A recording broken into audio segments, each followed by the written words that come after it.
பீமன் பிறந்தவுடன் உலகத்தில் இருந்த அரசர்களுக்கெல்லாம் பயத்தில் மூத்திரம் வந்தது. அரசர்கள் அனைவரும் பெரும் துயர் அடைந்தனர்.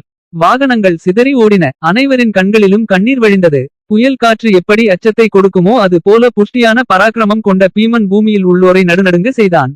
மூத்ரம் பிரசுஸ்ருவகு சர்வே வியதாம் சாபை பிரபேதிரே வாஹனானி விஷீர்யந்த வியமுஞ்சனஸ்ருபைந்தவஹ யதா அனிலஹ சமுத்பூதஹ சமர்த்தஹ கம்பனே புவஹ.